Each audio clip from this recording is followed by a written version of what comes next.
Chers frères et sœurs, amis téléspectateurs, bonsoir. Vous êtes les bienvenus dans votre émission Le Train de la Rhapsodie des réalités. Quel plaisir de vous retrouver ce soir. Cette journée a été merveilleuse. Joignez-vous à moi pour rendre grâce au Seigneur pour le don de la vie. Seigneur notre Dieu, nous te bénissons pour la vie que tu nous as donnée en Jésus-Christ. Merci pour le don de ce jour. Nous te remercions pour les bonnes et merveilleuses choses que tu as accomplies dans nos vies aujourd'hui, ce soir. Nous sommes encore prêts pour écouter ta parole à travers la rhapsodie des réalités et nous sommes convaincus que nous serons bénis au nom de Jésus. Amen. Oh, alléluia. Je suis très contente de vous retrouver, chers amis. Encore une fois, bonsoir et bienvenue dans votre émission. Ce soir, notre émission va couvrir la semaine du 14 au 20 mai. 14 au 20 mai. Sans plus tarder, prenez votre rhapsodie et commençons avec le premier numéro de la soirée. Le premier numéro avait pour thème « Il y a plus de grâce pour vous ». Alléluia. C'était le vendredi, le 14 mai. « Il y a plus de grâce pour vous ». C'est bon de le savoir. Alléluia. L'écriture du jour était Jacques, chapitre 4, le verset 6, qui nous dit « Il accorde au contraire une grâce plus excellente. C'est pourquoi l'écriture dit « Dieu résiste aux orgueilleux, mais il fait grâce aux humbles. » Alléluia. Le pasteur Christ nous dit aujourd'hui qu'il y a ceux qui pensent que ce dont ils ont besoin est une onction double ou plus d'onction. Mais il n'y a pas d'endroit dans la parole de Dieu où nous sommes exhortés à demander plus d'onction ou une double onction, car ce que Dieu donne, c'est plus de grâce. Alléluia. Dieu ne donne jamais plus d'onction, il donne plutôt plus de grâce. La vie dans laquelle il nous a amenés est une vie qui va de grâce en grâce, comme nous le dit Jean chapitre 1, le verset 16. Grâce sur grâce. C'est étonnant de voir comment certaines personnes ignorent complètement ou ne reconnaissent pas la grâce de Dieu. Il y a tellement de grâce dont vous pouvez profiter. Alléluia. Mais la grâce doit être reconnue, célébrée et utilisée. Nous ne recevons pas la grâce de Dieu inutilement. Nous prenons avantage de la grâce, nous la célébrons, nous la proclamons. Le pasteur dit, pensez-y, le trône de Dieu est appelé le trône de grâce. Dans Hébreux chapitre 4, le verset 16, il dit, approchons-nous donc avec assurance du trône de grâce afin d'obtenir miséricorde et de trouver grâce pour être secourus dans nos besoins. En d'autres termes, vous pouvez vous servir de la grâce dont vous avez besoin. Vous devez déterminer le type de grâce dont vous avez besoin, car il en existe plusieurs. Oh, alléluia! Est-ce la grâce pour le gain d'âme? Est-ce la grâce pour donner selon ce que 2 Corinthiens chapitre 8, les versets 6 et 7 nous disent? Quelle grâce voulez-vous? Chers frères et sœurs, de quelle grâce avez-vous besoin? Voici une saison spéciale dans le calendrier de Dieu, nous dit le pasteur Christ. Il est en train de relâcher plus de grâce maintenant. Alléluia. Profitez de cette grâce spéciale, même maintenant. La grâce pour votre travail, votre famille, vos finances, votre leadership, etc. Recevez plus de grâce aujourd'hui. Dites-le, je la reçois. Je reçois plus de grâce. Alléluia. Chers frères et sœurs, le samedi, c'est le jour qui a suivi. C'était le 15 mai. Et le thème de la rhapsodie des réalités était recevoir les prophéties, recevoir les prophéties. L'écriture du jour était 1 Timothée chapitre 1, le verset 18 qui dit ceci. Le commandement que je t'adresse, Timothée, mon enfant, selon les prophéties faites précédemment à ton sujet, c'est que d'après elles, tu combattes le bon combat. Amen. Oh, hallelujah. Dans notre verset d'ouverture, nous dit le pasteur Chris, l'Esprit de Dieu exhorte Timothée à combattre avec les prophéties déclarées le concernant. Quelles sont les prophéties qui ont été dites sur vous? Parce que c'est la parole de Dieu, nous dit le pasteur. Cela veut dire que ce n'est pas juste pour Timothée. Ça s'applique à vous aussi. Alléluia. Qu'avez-vous fait avec toutes les prophéties qui ont été déclarées vous concernant? Également avec celles écrites à votre sujet dans les Écritures. Les Écritures sont remplies de paroles de bénédiction et de prophéties concernant la nouvelle création. Prenez-les au sérieux. Utilisez-les dans votre combat de foi. Certains diront, vous savez, personne n'a jamais vraiment prophétisé à mon sujet. Le pasteur dit, alors, prophétisez sur vous-même. Oh, alléluia. Déclarez la parole de Dieu sur vous-même.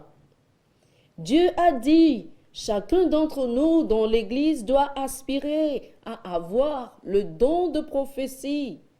Parce que c'est un don tellement important dans l'Église. La Bible le dit dans 1 Corinthiens, chapitre 14, le verset 39. La Bible dit que la prophétie édifie l'Église. Et vous êtes membre de l'Église. Donc, si une chose édifie l'Église, cela devrait aussi vous édifier. Alors, quand il y a une parole de prophétie dans l'Église, recevez-la et personnalisez-la. Oh, alléluia. Parfois, nous dit le pasteur, la parole peut vous parvenir sous forme de musique, de chansons, pendant que la chorale chante ou pendant que le prédicateur prêche ou enseigne. Elle peut vous parvenir dans votre propre esprit parce que Dieu parle tout le temps à chacun d'entre nous. N'oubliez pas où il se trouve, il vit en vous.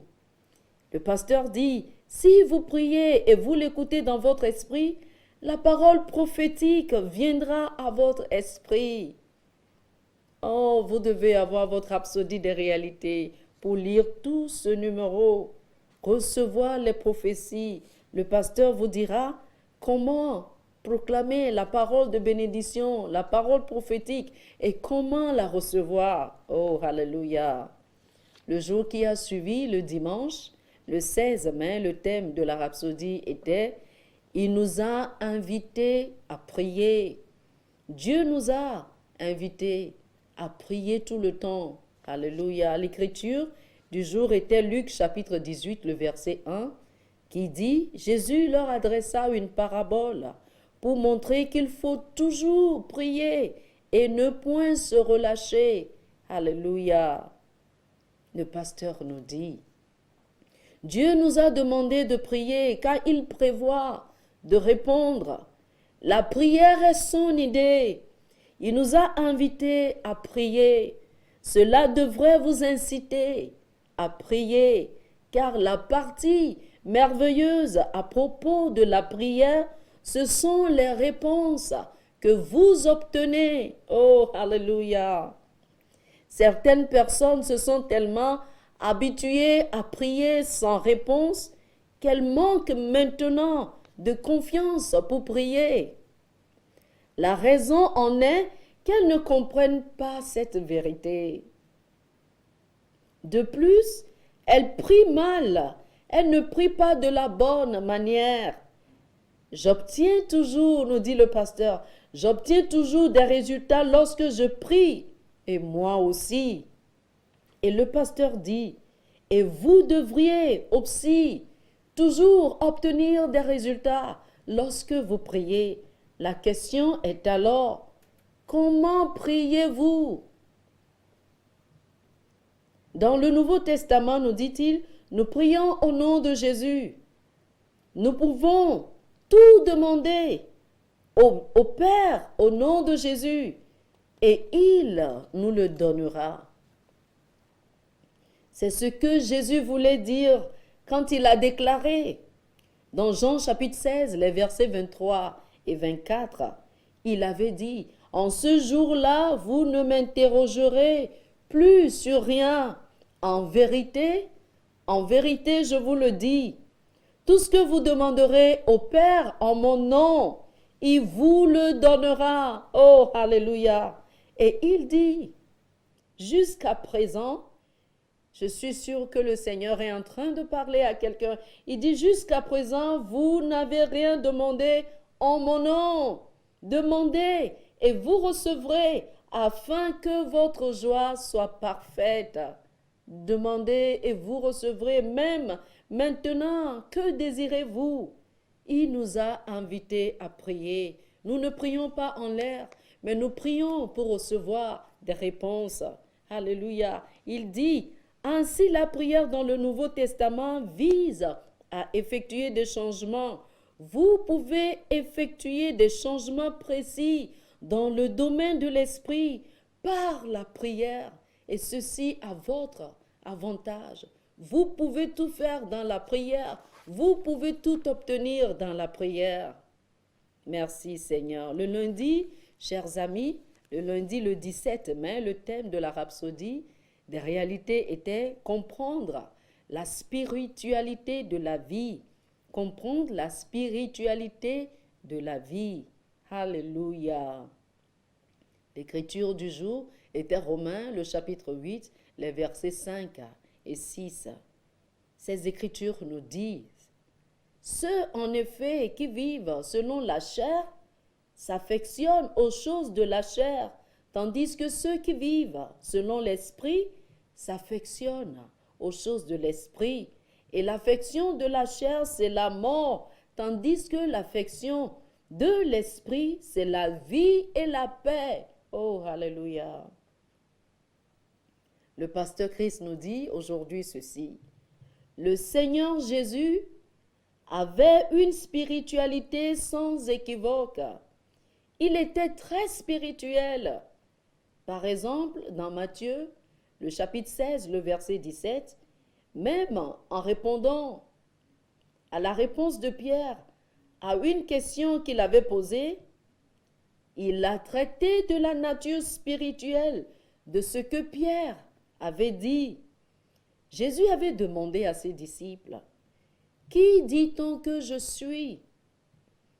Pierre répondit correctement et Jésus répondit, « Tu es heureux, Simon, fils de Jonas, car ce ne sont pas la chair et le sang qui t'ont révélé cela, mais c'est mon Père qui est dans les cieux. » Alléluia.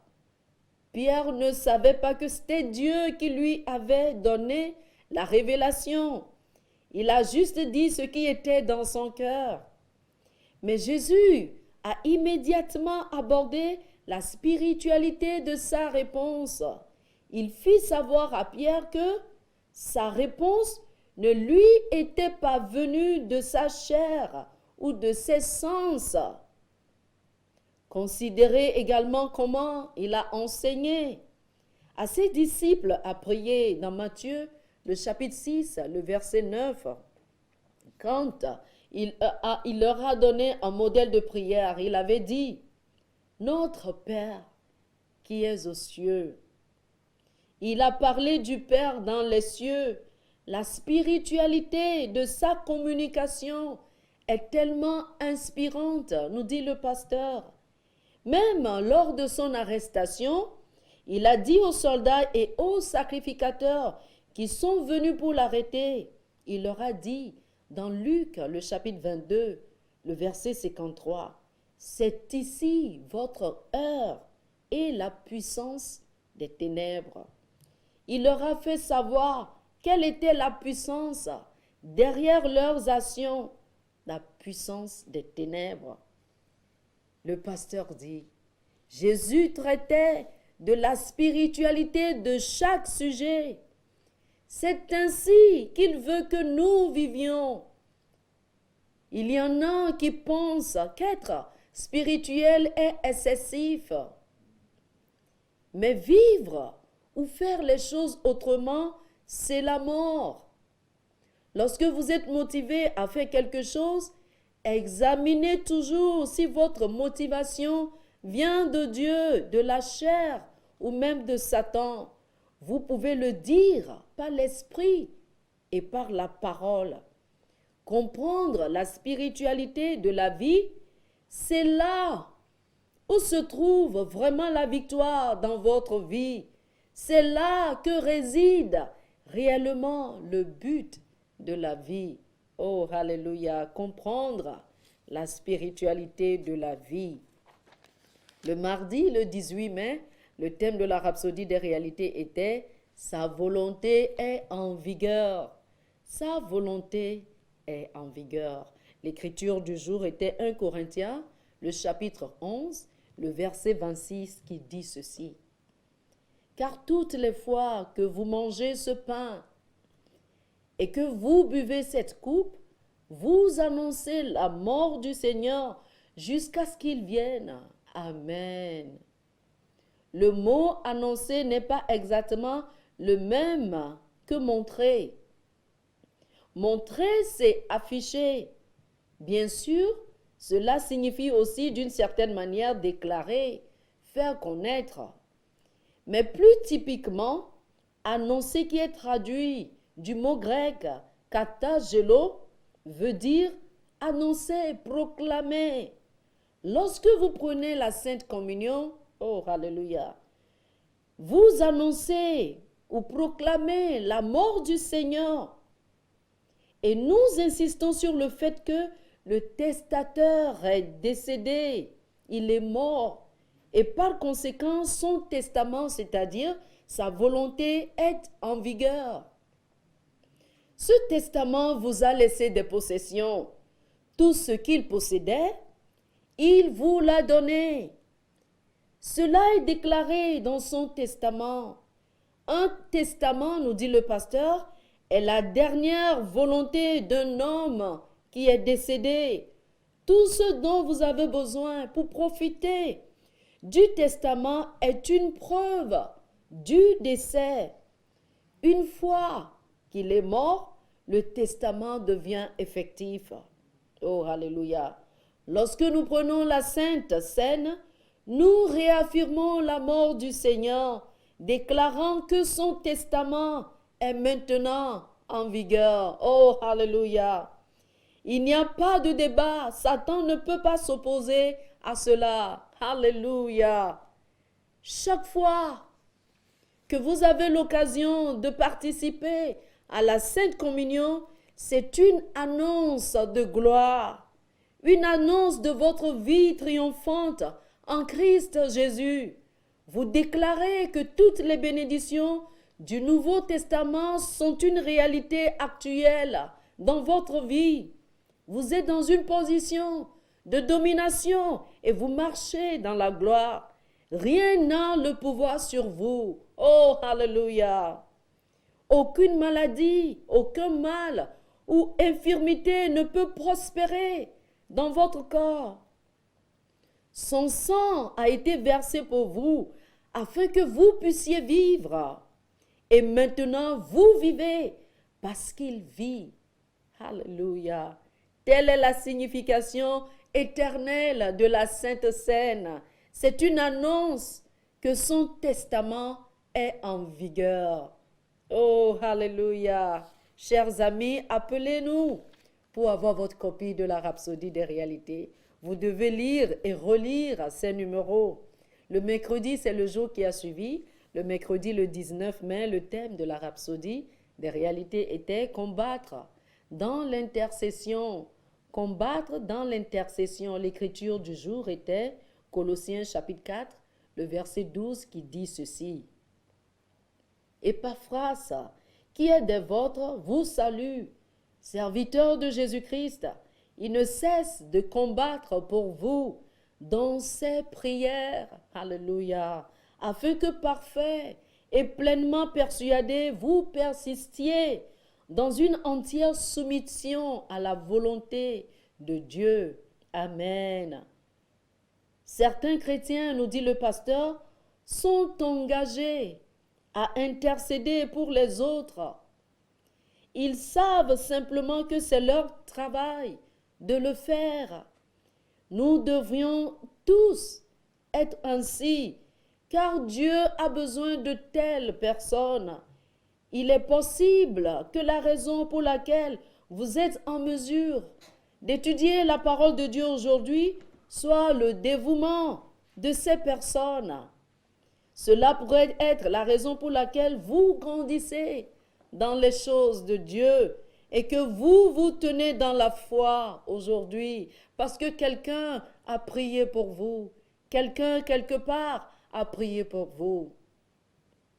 Le pasteur dit, vous ne le savez peut-être pas, mais beaucoup sont ces chrétiens aujourd'hui à cause de quelqu'un d'autre qui a combattu dans l'intercession, priant avec ferveur pour leur vie. Beaucoup sont chrétiens aujourd'hui parce que quelqu'un a intercédé pour eux. La Bible dit, malheur à cet homme qui est seul. Quand il tombe, il n'a personne pour le relever. Ecclésiaste, chapitre 4, le verset 10. Il est important que nous soutenions et élevions les autres dans la prière. Cela ne signifie pas que vous devenez un collecteur de prières, enrôlant des guerriers de prière. L'Église locale s'occupe de cela. C'est la responsabilité du pasteur de former l'Église à prier les uns pour les autres. Ceux qui étaient autour de l'apôtre Paul et dont Épaphras ont compris ce message. Et comme lu dans notre verset d'ouverture, Épaphras intercédait pour que l'Église, pour que le peuple de Dieu à Colosse parvienne à maturité. Et le pasteur nous dit, quelle inspiration! Lorsque vous prenez la charge du ministère d'intercession, vous vous rangez du côté de Dieu en tant qu'ouvrier dans le royaume de Dieu. N'attendez pas, intercédez pour les autres. Même les gens de votre maison, votre famille, intercédez pour leur salut. N'attendez pas, œuvrez avec le Seigneur.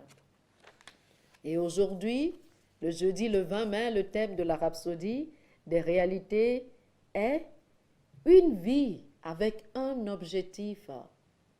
Avez-vous un objectif pour votre vie?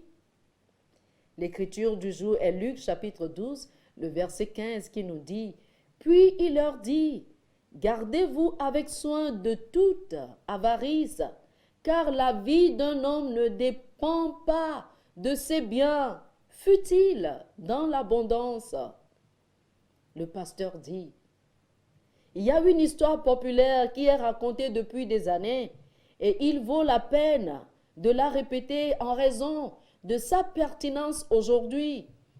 Il s'agit d'un homme très riche qui comptait des milliers d'employés, mais un jour, il a décidé de se suicider par noyade. D'une manière ou d'une autre, il y avait un jeune homme qui regardait la scène et qui connaissait ce riche homme d'affaires depuis plus de 20 ans.